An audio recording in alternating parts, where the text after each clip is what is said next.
अस्सलाम वालेकुम। मैं हूं लियाकत राज पर। नाज़रीन, एक तरफ तो हुकूमत अफगानियों को अपने वतन भेजने के लिए कोशिशें कर रही है, तो दूसरी जानिब सिंध के दारुल हुकूमत कराची में अफगानियों को शनाख्ती कार्ड बनाकर देने का सिलसिला जारी है। इसी सिलसिले में एफआईए की टीम ने एक बड़ी कार्रवाई करते हुए मलीर से 14 कारिंदे गिरफ्तार कर लिए हैं। इनसे जाली जो रसीदें हैं, जाली इनकी मशीनें हैं, 3 करोड़ नकदी भी एफआईए ने बरामद कर लिया है।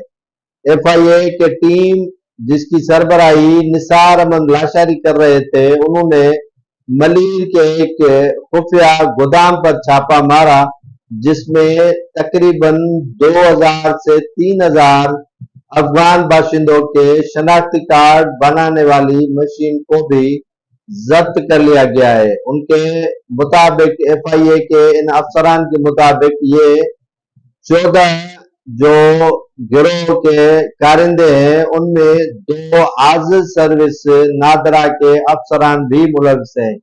3 माह में तकरीबन हजारों शनाख्ती कार्ड जो है वो इन्होंने बनाकर अफगान बाशिंदों को दे दिए हैं।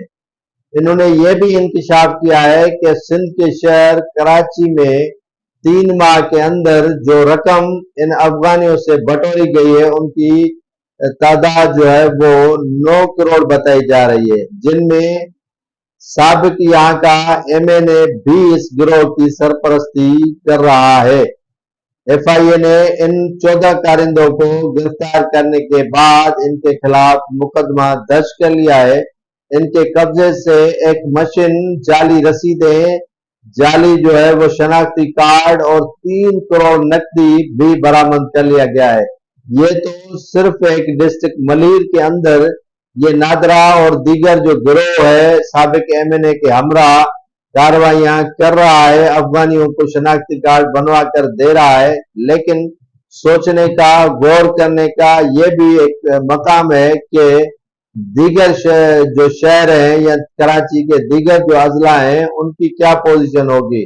वहां पर भी धड़ाधड़ जो है वो नादरा की जो यूनिट्स हैं या नादरा की जो गाड़ियां हैं वो काम कर रही हैं और इन अफगानियों को धड़ाधड़ शनाख्ती कार्ड बना कर दे रही हैं। जरूरत इस बात की है कि उन इलाकों पर भी छापे मार कर उनसे ये कार्ड जो जाली बना रहे हैं उनके खिलाफ कार्रवाई की जाए और ये काम जो गिरोह कर रहा है उनके खिलाफ मुकदमे भी दर्ज किए जाएं और इनको गिरफ्तार करके कैफर किरदार तक पहुंचाया जाए।